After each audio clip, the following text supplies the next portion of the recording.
Good morning, and welcome to our last outdoor worship of 2021. Among these beautiful redwoods and the birds who will undoubtedly vie for our attention, we are invited to bring our joys, our sadness, our hopes, our questions and gratitude, and all that we are to this time of wonder and worship. Our pastor Cynthia is on vacation, and in her place we're fortunate to have our own Bob Hirni with us this morning, one of our favorite teachers, and we're also blessed to have Daniel Berkman with us to provide our special music.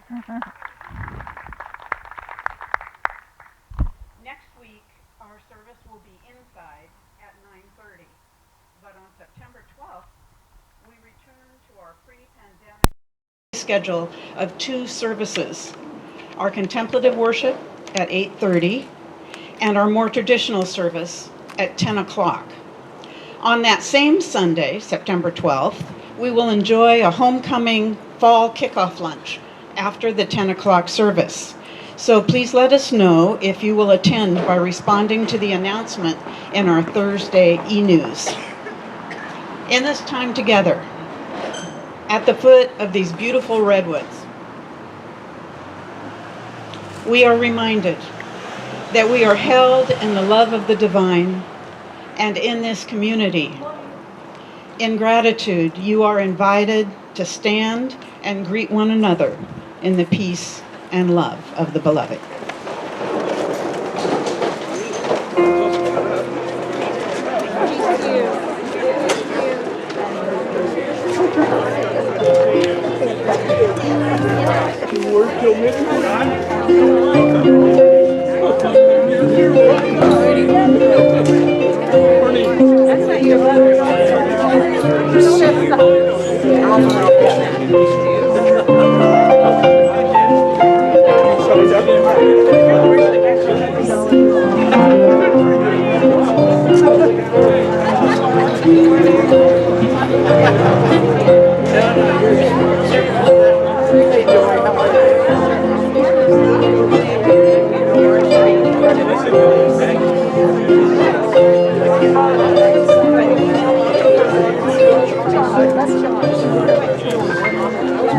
Well, what do you think?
Shall we sit down and prepare to sing?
Our scripture this morning is from a book.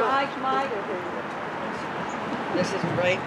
There you go. How about this? Yeah, Our scripture this morning, is that better? It still doesn't sound right. it's fine.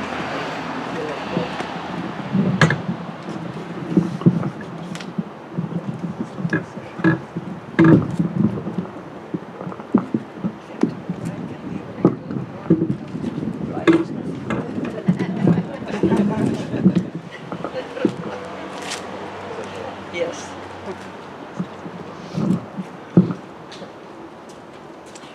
Our scripture this morning is from a book called Psalms for Praying by Nan Merrill. We'll be reading Psalm 91, selected verses. Those who dwell in the shelter of infinite light, who abide in the wings of infinite love, will raise their voices in praise. My refuge and my strength, in you alone will I trust. For you deliver me from webs of fear and illusion, from all that separates and divides. You protect me as an eagle shields its young. Your faithfulness is sure, like an arrow set upon the mark. I will not fear the shadows of the night, nor the confusion that comes by day, nor the dreams that awaken me from sleep, nor the daily changes that life brings. And God speaks, because you cleave to me in love, I will deliver you. I will protect you who call upon my name. All through the years will I dwell in your heart as loving companion presence forever.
Technology is wonderful, except when it isn't.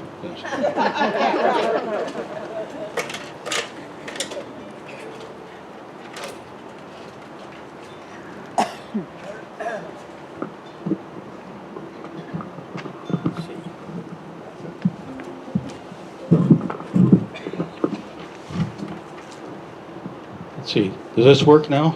Okay. Good. Well, thank you, and it's good to be here.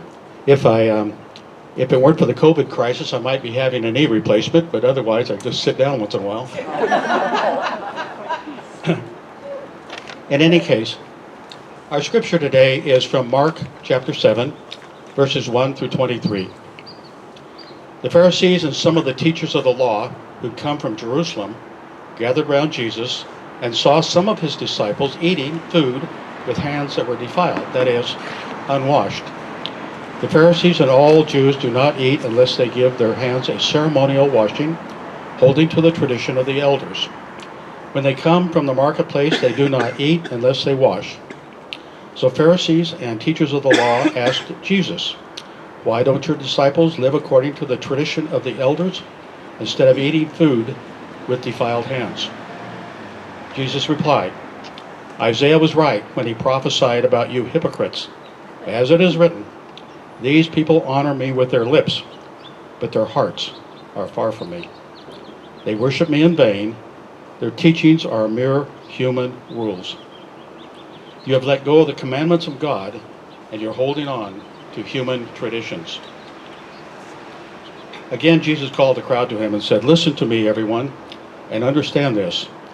Outside of a person, nothing can defile them by going into them. Rather, it is what comes out of a person that defiles them." After he left the crowd and entered the house, his disciples asked him about the parable. "Are you so dull?" he asked. "Don't you see that nothing that enters a person from the outside can defile them? For it doesn't go into their heart, but into their stomach, and then out of the body, and into the sewer." In saying this, Jesus declared all foods to be clean. He went on, "What comes out of a person is what defiles them. From within, out of a person's heart, it is from within, out of a person's heart, that evil thoughts come. Immorality, theft, murder, adultery, greed, malice, deceit, lewdness, envy, slander, arrogance, and folly." Want to add anything else? All these evils come from inside of a person.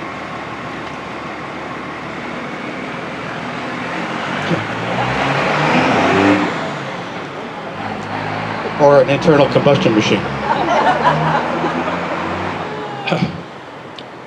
When Cynthia asked me if I could preach this Sunday, I said, be glad to. She said there was no theme or series going on, and so I could pick my own topic. Well, fine. I, however, had absolutely no idea what I might do, so the easy thing to do is to go to the lectionary, which assigns a Bible reading for every single Sunday and holy day of the Christian year. And this is 1,600 years old. It's been revised a number of times, of course. But it's a very, very helpful guide. And while the Presbyterian Church doesn't require it, many of us use it when we're trying to put together Sunday services. The reading for the 15th Sunday after Pentecost, I didn't know it was that, but I found out, is one from Mark, which I just read. The lectionary is a very old document. As I said, it's 1,600 years old. But in any case, after I selected this passage, in which some of the Pharisees confront Jesus and say he's not fit to be a teacher, as his disciples have ignored the Jewish law about washing their hands before eating.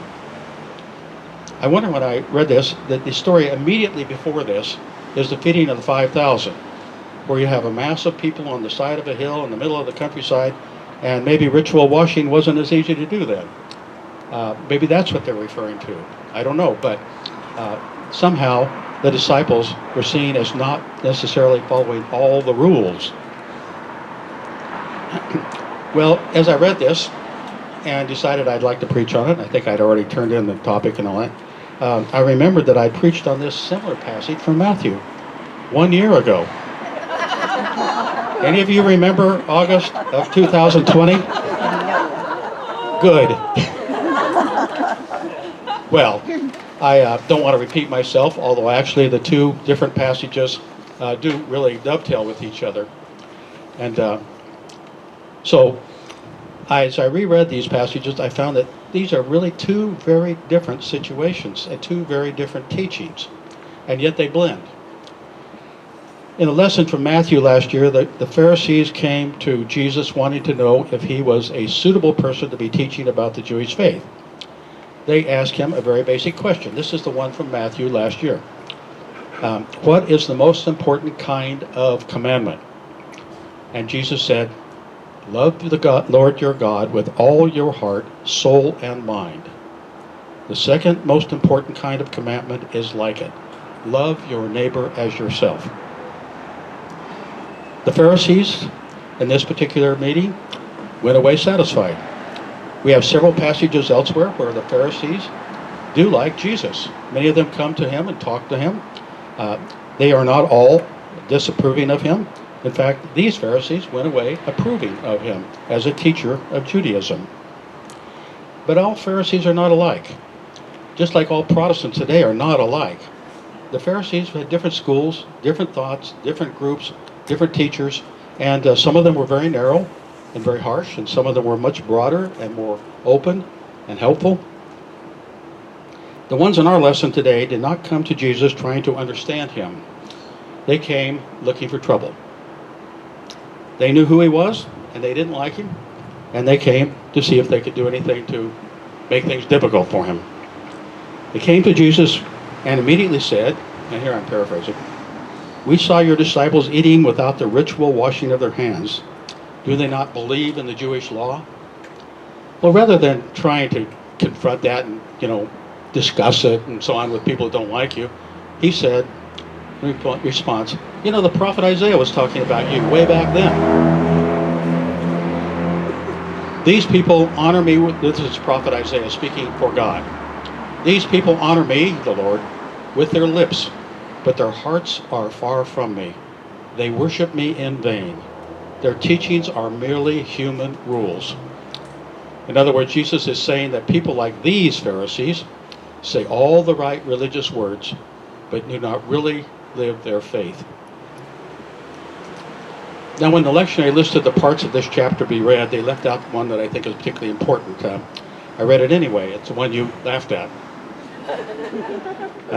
It comes out of you and goes to the sewer. I think Jesus was trying to be very blunt because he wanted them to pay attention to him. And so I think that is perfectly appropriate to go ahead and read it. Although I suspect that they left it out because it's not usually considered good spiritual or devotional language. And so we'll make an exception in this case. However that may be, Jesus goes on to list the things that come out of the heart that are truly harmful. Things ranging from murder and immorality to arrogance and folly. And these are far, far worse than not washing your hands. And you, he is saying this to the Pharisees, are worrying about all the wrong things. Now, Jesus might seem to be rude here, but in all fairness, he's talking like an Old Testament prophet. He's not being rude. He's telling the truth in a way that gets people's attention.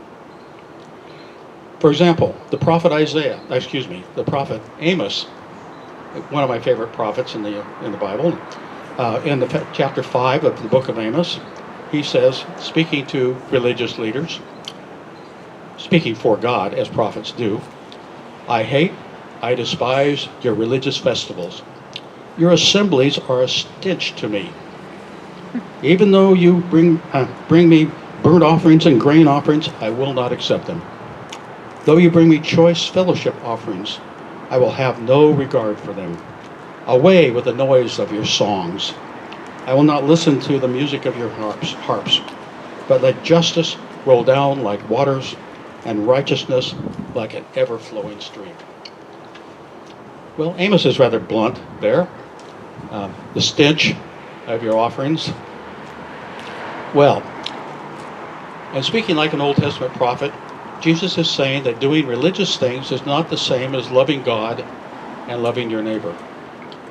Doing religious practices like worship, study, prayer, meditation are intended to deepen and benefit one's spiritual, emotional, and ethical life, not to replace them. Religious practices are intended to deepen our love of God and our neighbor, or as Amos said, to lead to justice and goodness. All the bad things that can come from a person's heart, murder, immorality, arrogance, folly, and the other 8 sins that Jesus names, involve hurting other people. That's the nature of sin, really. Harming other people. We come back again to the basic issue of loving God and your neighbor. Well, I left out one thing here. I meant I have it in here. Sin also is when you despise God, when you're not faithful to God.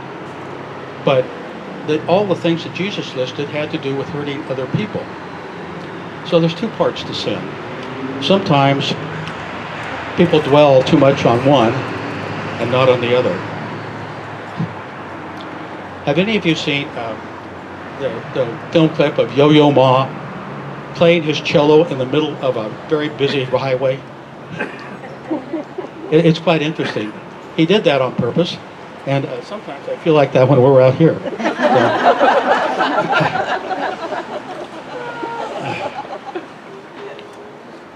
Well, Jesus is attacking those who worship and care more about the law itself than they care about people or even God. You can worship the law. You can say the law is so powerful it doesn't matter if it hurts anybody. We have that in our own society today, both in the society around us, but also in our churches. Think about the controversy about wearing masks. Quoting people you and I have all heard, the Constitution of the United States guarantees my personal freedom, and the government has no right to tell me what to wear on my face. Technically correct, probably. Harmful, yes. Or as one governor has said, forcing people to wear masks is government overreach. No mention at all of the fact that other people can and are being harmed. It really upsets me when the church, in the name of the laws concerning religious freedom, demand to have large gatherings of unmasked and probably unvaccinated people as their lawful right. Large gatherings like that because of religious freedom. However, churches have often created their own laws which are narrow and harmful. In our own Protestant denomination up until the early 20th century, this Presbyterian church, for one, but many of the Reformed churches taught that you have to, if you miss a Sunday worship, you have to go before the session and explain why. Times have changed, right? Well, sort of they've changed. It's still going on. At least it was in the 1960s, back in about 64 or 5. Barbara and I had been married, and our first summer we spent in Yosemite National Park in the Christian ministry in the national park. During the week, we worked for the Yosemite Park Courier Company, and on the weekend, I was a pastor. Barbara made it clear she wasn't, but that's all right. And one day, after the service at the campground, I had a hotel service and a campground service, a man came up to me with a document, and he filled it out. He said, "I wondered, Reverend, if you could sign this for me. It says that I've been to church this Sunday." Well, I was taken aback. I'd not seen that. I looked at, and sure enough, he'd been out for about 2-3 weeks, and every week he had some pastor signing off to say he'd gone to church that Sunday. And so I asked him, "Do you have to do this?" And he said, "Well, yeah, my Sunday school class sort of expects me to do this." So I signed it for him. I don't know if they still do that at that church. I don't even know what church it was, to tell you the truth. But there's still these laws and these regulations that are there. And they aren't intended to make our faith deeper, but it's almost like ticking off, "Oh yeah, I did that." Well, we can add to a list like this, but many times I have been asked to perform a marriage for people who cannot get married in their own church because one of the partners has been divorced. and this isn't just Catholic, there are other churches too, even if the divorced person is blameless. Well, these are laws that have been made up by the church over the centuries. They are not eternal. Up until the year 500 or so, priests in the Western Church, centered in Rome, could get married, and did, had children, and that was all right. But in the year 500, they had a declaration. It was Emperor Justinian I declared that clergy could no longer get married.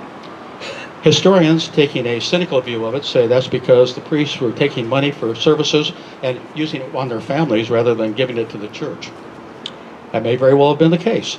But anyway, the decision was made, and that became a rule, a law. And then about 800 years after the church began, around 800 AD, they started creating rules about marriage. The church said marriage is a sacrament, right up there with Eucharist and baptism.